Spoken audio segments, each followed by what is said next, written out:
کیا وجہ کیا ہے. اکثر لوگ کہتے ہیں کہ روز نہیں آپ نے شیمپو کرنے بال. کیا یہ ٹرو ہے, یہ صحیح ہے کہ ہمیں روز اپنے بال نہیں دھونے چاہیے؟ اور اس کے ساتھ ساتھ آئلنگ بھی بہت سارے لوگوں کو لگتا ہے کہ شاید آئلنگ بہت زیادہ کرنے سے ہمارے بال جو ہیں وہ ٹھیک رہیں گے, یا بہت زیادہ نہ کرنے سے بال ٹوٹ جاتے ہیں. تو یہ تھوڑی سی مسکنسیپشن ہے. دیکھیں جیسے ہم اپنی اسکن کی فیس کی ٹائپ جانتے ہیں نا کہ ہماری فیس کی اسکن ٹائپ ہے, ہم نے اس کے اکارڈنگ فیس واش چوز کرنا ہے, سیرمز چوز کرنے ہیں, سن بلاکس کرنے ہیں. ہماری سر کی بھی ٹائپ ہوتی ہے, ڈرائینس کی طرف ہوتی ہے, آئلینس کی طرف ہوتی ہے. کچھ لوگ کہتے ہیں کہ میری سر کی جلد بہت آئلی رہتی ہے, میرے بال روز ہی صبح دھو میں شام کو آئلی ہو جاتے ہیں. بالکل. کچھ لوگ کہتے ہیں کہ مجھے ڈینڈرف یا خشکی بہت زیادہ رہتی ہے. ٹھیک ہے, حالانکہ ڈینڈرف اگین آئل گلینڈس کی سوزش کی وجہ سے بھی ہو سکتا ہے, جسے ہم سیبورک ڈرماٹائٹس کہتے ہیں. سو یہ مختلف وجوہات ہوتی ہیں. تو جب آپ شیمپوز کا سلیکٹ کر رہے ہیں تو وہ امپورٹنٹ ہے کہ وہ بھی آپ کے بالوں کی, آپ کی اسکیلپ کی نیچر کے مطابق ہو. آپ مارکیٹ میں جب جاتے ہیں تو آپ شیمپوز کی کتنی ورائٹیز دیکھتے ہیں, کلر ٹریٹڈ بالوں کے لیے, سینسٹیو بالوں کے لیے جو ہے, جن کو ڈینڈرف ہو رہی ہے اس کے لیے. ٹھیک ہے نا.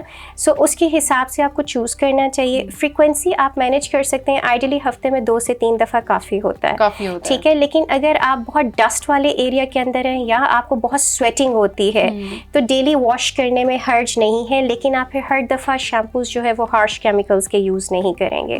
تو یہ جو ڈینڈرف ہیں, اینٹی ڈینڈرف یا اس طرح سے, تو کیا ان کے الگ سے شیمپوز ہوتے ہیں, اویلیبل ہیں مارکیٹ میں؟ بالکل, اور بہت زیادہ ڈفرینٹ آپ کو جو ہے فارمولاز کے ساتھ ملیں گے. اگر آپ اس میں دیکھیں تو سیلینیم سلفائڈ, زنک پائریتھون, کلمبازول, یہ ڈفرینٹ میں کیمیکلز کے نام لے رہی ہوں, ان کے بنے ہوئے بہت سے شیمپوز ہیں. کچھ شیمپوز کے اندر سیلیسلک ایسڈ ہوتا ہے, یہ وہی ہوتا ہے جو آپ اپنے ایکنی کے فیس واش میں بھی دیکھتے ہیں. بیسکلی یہ اسکن کے اوپر سے ڈیڈ اسکن کو ریموو کرنے کے لیے ہوتا ہے. سو اس طرح کے بہت سے میڈیکیٹڈ شیمپوز ملتے ہیں, لیکن ان کی فریکوینسی ڈیلی نہیں رکھنی چاہیے, ہفتے میں 2 سے 3 دفعہ. اور اس کو آئیڈیلی ہم کہتے ہیں کہ 5 to 7 منٹس, 5 سے 7 منٹ آپ اپنے سر کی جلد پہ نا, اب یہ بالوں میں نہیں لگانا. دیکھیں یہ شیمپوز آپ کی سر کی جلد دھونے کے لیے ہیں ایگزیکٹلی, یہ آپ کے بال دھونے کے لیے نہیں ہوتے. ٹھیک ہے, بال ایک بیسیکلی پروٹین ہے, وہ ایک ڈیڈ اسٹرکچر ہے. مین چیز اس کی روٹس ہے جو آپ کے اسکیلپ کے ساتھ اٹیچ ہے. سر کی جلد ہے جس کو آپ نے جو ہے واش کرنا ہے. سو سر کی جلد کو واش کرنے کے لیے آپ جو چیز لگا رہے ہیں اس کو تھوڑا سا اسٹے ٹائم دیتے ہیں, اسپیشلی جب ہم یہ اینٹی فنگل شیمپو یوز کرتے ہیں. ٹھیک ہے, سو ہفتے میں 2 سے 3 دفعہ. اور یہاں پہ اگر لوگوں کو ایک ٹپ بھی دے دوں, وہ یہ کہ جن کو بہت بار بار ڈینڈرف ہوتی ہے, وہ مسئلہ یہ ہوتا ہے کہ جو اینٹی ڈینڈرف شیمپو یوز تو کرتے ہیں جب تک ان کو پرابلم ہوتا ہے, جیسے پرابلم ٹھیک ہوتا ہے وہ سب بند. ڈینڈرف کا یہ والا جو ایشو ہوتا ہے نا, سیبورک ڈرماٹائٹس, اس کے فیکٹرز آپ کی باڈی کے اندر موجود ہیں. آپ کے آئل بنانے والے گلینڈز اور آپ کا فنگس ہی ہوتا ہے جو ملٹی پلائی کر کے یہ پرابلم کر رہا ہوتا ہے. تو آپ مینٹیننس میں ہفتے میں 1 دفعہ یا 10 دن میں 1 دفعہ ایسے اینٹی فنگل شیمپو کو یوز میں رہنے دیا کریں. اچھا, یعنی سو اس سے آپ کا ایک بہت پرابلم لانگ ٹائم کے لیے مینٹین رہے گا, اور جتنی شدت سے وہ واپس آتا نہیں آئے گا. لڑکیوں کو شوق ہے بال بھی اسٹریٹ بھی رکھنے ہیں, بعض لوگوں کو اس کو کرل بھی کرنی ہے اسٹریٹنر سے, اور پھر ریبانڈنگ بھی کروانی ہے, کیراٹین بھی کروانا ہے, اور پھر ڈائی بھی کرنی ہے. تو کیا ہم یہ چیزیں نہیں کرنی چاہیے, کیا یہ چیزیں چھوڑ دینی چاہیے, یا اس کے لیے کیا کہیں گے آپ؟ مجھے بھی شوق ہے کرنے کا, ہم لڑکیوں کو ڈیفینیٹلی ہوتا ہے, لیکن امپورٹنٹ بات کیا ہے, آپ یہ چیزیں کر رہے ہیں تو کتنا فریکوینٹلی کر رہے ہیں. آپ کے بالوں کی اپنی ہیلتھ کیسی ہے, بال بیچارے پہلے ہی ٹوٹ رہے ہیں, بے جان ہوئے ہیں, آپ ڈیفیشنسیز کا شکار ہیں, الرجیز ہوئی ہوئی ہیں سر پہ, آپ اوپر سے کیراٹین کرا لیں. اکثر لوگ آتے ہیں جب اس پرابلم کے ساتھ آتے ہیں تو ساتھ میں علاج کے طور پہ پوچھتے ہیں ہم کیراٹین کرا لیں. سو کیراٹین یا اس طرح کے جتنے بھی پروسیجرز ہیں وہ تب آپ کرانے کا سوچیں جب آپ کے بال ہیلدی سائڈ پر ہیں. آپ اگر بالوں کو کلر بھی کرنا چاہتے ہیں تو آپ اس کو جو ہے ٹائم بیچ میں بیسکلی دیا کریں, لو لائٹس ہائی لائٹس جو بھی آپ نے کرانے ہیں وہ بہت فریکوینٹ نہ کرائے, اس کا گیپ دینا امپورٹنٹ ہوتا ہے. اسی طرح یہ جتنے ٹول یا ڈیوائسز آپ ہیٹ والے یوز کرنا چاہ رہے ہیں نا, آئیڈیلی بالوں کو پروٹیکٹ کرنے کے لیے جو ہیٹ پروٹیکٹنٹ اسپریز ہوتے ہیں جو اس کو پروٹیکٹ کر دیتے ہیں, پہلے آپ ان کو اسپرے کر دیں بالوں میں, ایبسلیوٹلی وہ اپلائی کر لیں, اس کے اوپر آپ ڈیوائس یوز کریں جو بھی آپ نے اپنا اسٹائلنگ کا یوز کرنا ہے. لیکن اگین آئی وڈ سے ان کی فریکوینسی کم رکھیں. میں یہ نہیں کہہ رہی نہیں کرنا, بند کر دیں, یس ڈو اٹ, آپ کریں اس کو, لیکن آپ کم رکھیں. اگر ڈیلی بیسس پہ کریں گے ڈیفینیٹلی آپ کے بال اتنی ڈیمیج پہ جائیں گے. آئی ہیو سین کہ بہت سارے لوگوں کے بال جو ہے وہ گرے ہو چکے ہیں, ٹوٹلی گرے ہو چکے ہیں, اور حالانکہ وہ اب شاید 20s میں ہوں گے یا انڈر 20 ہوں گے. تو اس کی کیا وجہ ہے, اور یہ اس کا کوئی ٹریٹمنٹ ہے کیا؟ یہ بال ریپیئر واپس یعنی کہ بلیک ہو سکتے ہیں, یعنی جو نیچرل کلر ہے اس میں آ سکتے ہیں بال؟ بہت ہی نا آپ نے دکھتی رکھ پہ ہاتھ رکھ دیا بہت سے لوگوں پہ. یہ بہت سا نازک ٹاپک ہے لوگوں کے لیے, اور بہت مسئلے اس کے ساتھ بھی آتے ہیں لوگوں کے. دیکھیں, جو پری میچور گرینگ ہم کہتے ہی تب ہیں جب 40 سال سے پہلے ہی جو ہے نا بال گرے ہونا شروع ہو جائیں, وائٹ ہونا شروع ہو جائیں. اینڈ یس, بالکل بچپن کے اندر یا بچوں میں اگر آ رہے ہوں تو وہ ایک الگ فیکٹرز کو اسپیشلی ہم ضرور دیکھ رہے ہوتے ہیں, جس میں ان کی ایون امیونٹی کو بھی ہم دیکھتے ہیں.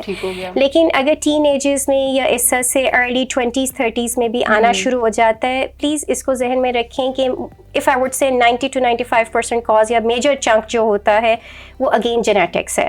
آپ یا تو وہ خاندانی ٹینڈنسی کیری کر رہے ہیں یا آپ کے جینز میں کوئی چینجز ہو گئی ہیں. اب یہ سب سے زیادہ دنیا بھر کے اندر ریسرچ کیے جانے والا ٹاپک ہے, اس کے اوپر ابھی کوئی بریک تھرو نہیں آیا. اگر پیورلی آپ کا بال سفید ہونے کی ریزن جینیٹکس ہے, اس کو ابھی ہم اتنا ہیلپ نہیں کر سکتے. لیکن ایڈیشنل کچھ کازز ہیں جن کو ہم پھر پیشنٹ کو دیکھتے ہیں, پوچھتے ہیں اور اس کے بارے میں ورک اپ کرتے ہیں. ابھی بہت سے جو میں نے ڈیفیشنسیز کے بارے میں بات کی تھی نا, جیسے وائٹامن ڈی, آئرن, یہ ساری چیزیں, اسٹریس فیکٹر, آپ کی ڈائٹ کا کم ہونا, ہیٹ کا بہت زیادہ یوز ہونا آپ کے بالوں میں, یا بہت زیادہ سورج میں رہنا تو الٹرا وائلٹ ریز سے آپ کے بالوں کا ڈیمیج ہونا. اسی طرح اسموکنگ فیکٹر, آپ خود نہیں بھی کریں لیکن آپ پیسو اسموکر ہیں, اس ماحول میں بیٹھے ہیں, یہ تمام فیکٹرز ایڈیشنل کازز آتے ہیں جو بالوں کو سفید کرنے کی طرف لیتے جاتے ہیں. سو اگر تو یہ والے فیکٹرز کی وجہ سے آپ کے بال سفید ہو رہے ہیں اور ان کو ہم بہتر کر دیں تو چانسز آر دیر کہ پروبیبلی آپ کا بال جتنی تیزی سے سفید ہو رہا تھا, چاہے وہ داڑھی کا ہے یا سر کا ہے, اس طرح سے وہ پروبیبلی اتنی تیزی سے اب نہیں ہوگا, اور مے بی ریکور بھی آپ کا کرے. لیکن اگر بیک گراؤنڈ میں ریزن جینیٹکس ہے, ٹھیک ہے, تو پھر اس کو ہم ابھی ہیلپ نہیں کر سکتے. اس کے لیے پھر ریزن ہماری ہے اس کو بہتر کرنے کی جو ابھی تک سو فار اپرچونٹی ہے وہ ہیئر ڈائی کے ساتھ ہی ہے. پی آر پی بہت زیادہ میں سمجھتی ہوں کہ ٹرینڈنگ پہ ہے, لوگ اس چیز کی طرف بہت زیادہ رجحان ان کا ہے, اور ہیئر ٹرانسپلانٹس ہیں, اس طرح کی اور بھی کوئی تھیراپیز ہیں. آپ بتائیے گا کہ کیا یہ افیکٹو ہیں؟ کیا جن لوگوں کو ہیئر فال ہے تو کیا اگر وہ یہ کرائیں تو واقعی میں بال جو ہیں وہ دوبارہ سے آنا شروع ہو جاتے ہیں؟ جو ہارمونل والا ہے اس کو کوئی نہ کوئی ایسی میڈیسن اپلائی کرنے کی ضرورت ہے روٹس میں جو اس کے نیگیٹو ہارمونس کو وہاں پہ بلاک کر سکے. جیسے میلز میں ٹیسٹوسٹیرون, ڈی ایچ ٹی, اس طرح کے ہارمونس ہوتے ہیں, ہم ان کو روٹس میں ایسے جیسے مشہور زمانہ مائنوکسیڈل ٹائپ ہیئر اسپریز ہوتے ہیں, ہم اس کو اپلائی کرواتے ہیں جو روٹس میں ان فیکٹرس کو بلاک کرتے ہیں. یہ اس طرح کی میڈیسنس لگنا ضروری ہوتا ہے تاکہ وہ ان فیکٹرس کو بلاک کر سکے. یہ خاص طور پہ پیٹرن ہیئر لاس والوں کو, مردانہ گنج پن یا زنانہ گنج پن جن کو چل رہا ہوتا ہے, اور یہ لائف کے ساتھ آگے چلتا ہے, یہ پروگریسو ہے. مسئلہ اگر آپ کا شارٹ ٹرم نہیں ہے, علاج بھی شارٹ ٹرم نہیں ہوگا. اگر آپ کو اسٹریس کی وجہ سے, بیمار ہونے کی وجہ سے, پریگنینسی کے بعد ہیئر فال یا ہارمونل چینجز سے آیا تھا, یہ شارٹ ٹرم آپ کا ہیئر فال ہوتا ہے. یوزلی عام طور پر اسٹریس کے بعد یا بیماری کے 6-8 ہفتے بعد لوگ نوٹ کرتے ہیں کہ ہمارے بال بہت تیزی سے ایک دم گرنا شروع ہو گئے. یہ اسٹریس ریلیٹڈ ہوتا ہے, اس کو ہم ٹیلوجن ایفلوویم کہتے ہیں. دا گڈ نیوز از یہ ریکور ہو جاتا ہے. کچھ لوگوں کو لیکن اس میں سپورٹیو ٹریٹمنٹ چاہیے ہوتی ہے. اگین اگر بیک گراؤنڈ میں آپ جینیٹک ٹینڈنسی رکھتے تھے وہ ایکسپوز ہو جائے گی اس میں, وہ اور اس کو اسپیڈ اپ کر دے گی. ٹھیک ہوگی. ڈیفیشنسیز جیسے ہم نے ڈائٹ کا اگر ایشو تھا, آپ ڈیفیشینٹ ہیں, آپ کا ورک اپ ہوتا ہے, جہاں ڈیفیشنسی ہوتی ہے ہمیں ریپلیس کرنی ہے, ڈائٹ کے اندر ان چیزوں کو بیلنس کرنا ہے. اب بات آتی ہے پی آر پی کرنا ہے یا یہ نیو جنریشن ٹریٹمنٹس جو آ گئے ہیں جس میں ہم ایگزوسوم کر رہے ہیں, یہ بنے بنائے آتے ہیں. یہ آپ سمجھ لیں ایکسٹرنل سورس کے گروتھ فیکٹرز ہوتے ہیں, وہی جو آپ پلیٹلیٹ اپنے پی آر پی کے اندر سے لے رہے تھے, یہ بنے بنائے گروتھ فیکٹرز آتے ہیں. اس میں ایڈیشنل بہت سی proteins, messenger R N As ہوتے ہیں.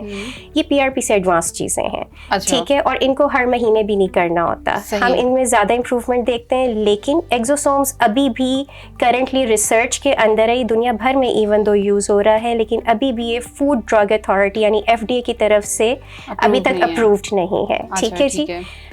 مے بی کیونکہ اس کے پازیٹیو ریزلٹس آ رہے ہیں کچھ اس کے اندر, لیکن ضرور کنسرنز ہیں, اگر وہ ایڈریس ہوتے ہیں تو ریسنٹ میں بھی ہو جائے ان فیوچر. جو FDA اپرووڈ ہو چکی ہے ایڈوانس تھیراپی, اور وہ کووڈ کے دنوں میں ہی ہوئی تھی, دیٹ از ریجنرا پروجینیٹر سیل تھیراپی, جس کو عام طور پر لوگ اسٹیم سیل تھیراپی کے نام سے بول رہے ہوتے ہیں. اس میں آپ کے باڈی کا ٹیشو ڈونر ہوتا ہے، یوزلی سر کے اس حصے سے، بیک حصے سے، بہت چھوٹے سے، جیسے آپ ٹرانسپلانٹ میں پنچز اٹھاتے ہیں، کوئی 3 سے 6 یوز کیے جاتے ہیں، اس کو بہت الٹرا فائن ایک کون کے اندر چاپ کر دیتے ہیں، بہت باریک اس کو کر دیا جاتا ہے کہ آپ اس کا جو ہے جو ایسنس ہے یا جو اس میں ٹیشو آپ نے لیا ہے اس سے جو سیلز آپ نے نکالے ہیں وہ آپ واپس روٹس میں انجیکٹ کر دیں. یہ سال میں 1 دفعہ کیا جاتا ہے. ٹھیک ہے، اور یہ ان لوگوں کے لیے سب سے زیادہ بینیفیشیل ہے جو بہت زیادہ hair loss due to stress related, بیماری ریلیٹڈ کر چکے ہیں، اب ریکور ہو چکے ہیں لیکن اس سے بہت زیادہ ہو گیا، یا جن کا یہ جینیٹک فیکٹرز کی وجہ سے ہیئر لاس بہت چل رہا ہے. سو ان کے اندر سال میں 1 دفعہ یہ ٹریٹمنٹس آ گئی ہیں. But again first you have to diagnose. جب آپ نے چیز اسیس کر لی اس کے بعد ہے جو ٹرانسپلانٹ آپ نے پوچھا، یہ ساری محنت ٹرانسپلانٹ سے جانے سے بچنے کے لیے ہے. کیونکہ ٹرانسپلانٹ تو وہاں آ گیا جہاں بال ختم ہو گیا، جہاں بال ہی ختم ہو گیا، بالکل صاف ہو گیا، وہاں پہ اب بال جب نہیں اگنا، وہ فالیکل، ہیئر فالیکل بیسکلی آپ سمجھ لیں وہ گھر ہے جس میں بال اگنا ہے. تو اگر وہ ہیئر فالیکل ہی وہاں سے ختم ہو گیا، شرنک ہو گیا، مختلف نوعیت ان سارے ایشوز کی وجہ سے، تو اب آپ جو مرضی کریں بال نہیں اگتا. تو وہ پھر ہیئر ٹرانسپلانٹ گھر سمیت، جب آپ سنتے ہیں نا FUE ہو رہا ہے، فالیکل یونٹ ایکسٹریکشن ہوتا ہے، تو فالیکل پورا اٹھا کے لگایا جاتا ہے، صرف بال نہیں اٹھاتے. تو گھر ہی سمجھ لیں نیا بنایا جاتا ہے اور پھر ادھر بال اگتے ہیں. سو امپورٹنٹ اس میں کام کیسے کرتا ہے، بیسکلی یہ جو ریسیپٹرز تھے جو سینسٹیو تھے ہارمونس کے یا جو گر رہے تھے، وہ ہمارے آگے کے اور ان سارے حصوں میں موجود ہیں، بہت پیچھے اللہ نے وہ رکھے ہی نہیں. ٹھیک ہے. تو انسان وہاں سے بال اٹھا کے یہاں پہ وہ فالیکل لگا دیتا ہے کیونکہ اس میں وہ ریسیپٹرز موجود ہی نہیں جن پہ وہ فیکٹرز نے کام کرنا تھا اور انہوں نے گر جانا تھا. ٹھیک ہے. اور وہ گرو کر رہے ہوتے ہیں؟ وہ گرو کرتے ہیں، انیشلی فال کرتا ہے لیکن بال وہاں پہ نئے سرے سے گرو کرتا ہے. بٹ ڈیفینیٹلی آپ کو اسٹرینتھن کرنے کے لیے مزید چیزیں یوز کرنی پڑتی ہیں، اور اس کی بھی اسٹیج ہوتی ہے. آپ کس اسٹیج کے اوپر جا کے ٹریٹمنٹ لے رہے ہیں، آپ کتنا اس کو سیریسلی فالو کرتے ہیں، اپنے مسئلے کو انڈرسٹینڈ کرتے ہیں کہ آپ ٹرانسپلانٹ سے بچ جائیں. 50 سے 100 کے درمیان بال گرنا ایک نارمل ہیئر فال کنسیڈر ہوتا ہے. لیکن جس کے پہلے ہی بال بہت تھن لین ہیں یا وہ اپنے روٹین سے زیادہ ہیئر فال نوٹ کرنا سٹارٹ کر دے اور اس میں امپروومنٹ نہ نوٹ کرے، تو اس کو سب سے زیادہ امپورٹنٹ ہے، میری جو ایک مشورہ ہے ہمدردانہ بلکہ آنیسٹ مشورہ ہے، پلیز اپنے ڈرمیٹولوجسٹ کے پاس جائیں. کیونکہ آپ کو جب تک وجہ پتہ نہیں ہوگی آپ اس طرح سے سپلیمنٹس یا شیمپوز یوز کریں گے اور اس کا پھر آپ کو مکمل فائدہ اکثر نہیں ہوتا. جتنا جلدی آپ ٹریٹمنٹ کا سٹارٹ کریں گے اتنی جلدی بہتری کے چانسز ہوں گے. بالکل ٹھیک ہے. تھینک یو سو مچ. یہ بہت ہی ایک میرے لیے تو بہت ہی امیزنگ یہ سیشن رہا ہے، اور میں سمجھتی ہوں کہ خواتین کے لیے جب وہ اسپیشل اس سیشن کو سنیں گی اور ان کے لیے جن کو ہیئر فال ہو رہا ہے وہ اس چیز کو سن کر ان کو پتہ چل جائے گا کہ آپ نے کس طریقے سے جو ہے وہ آپ اپنی ایک وہ کہہ لو کہ راستہ ان کو مل جائے گا کہ انہوں نے کس طریقے سے اپنی منزل تک پہنچے. میں امید کرتی ہوں کہ یہ سیشن آپ اگر اس کو سنیں گے آپ کے لیے بہت زیادہ انفارمیٹیو ہوگا، کیونکہ ہیئر فال جیسے کہ ایک بڑا ہی کامن مسئلہ بنتا جا رہا ہے عورتوں میں، مردوں میں، سب میں. تو یہ اس کی بہت ساری اگر وجہ پتہ چل جائے تو یہ قابل علاج ہے، اس کے ٹریٹمنٹس ہیں. آپ بہت سارے جو ہے وہ چیزیں استعمال کر کے PRP ہے، ہیئر ٹرانسپلانٹ تو ایک آخری سٹیج ہے، لیکن بہت ساری چیزیں آپ تھراپیز کے طور پہ یوز کر کے اپنے ہیئر فال کو جو ہے وہ کم سے کم کر سکتے ہیں. اس کے علاوہ کوئی بھی سوال ہے تو آپ کمنٹ سیکشن میں ہم سے پوچھ سکتے ہیں، ہم ڈیفینیٹلی اس کا جواب دیں گے. اسی کے ساتھ مجھے دیجیے اجازت، نئے سیشن میں نئے مہمان کے ساتھ دوبارہ حاضر ہوں گی. تب تک کے لیے اپنا بہت سارا خیال رکھیے گا. اللہ حافظ.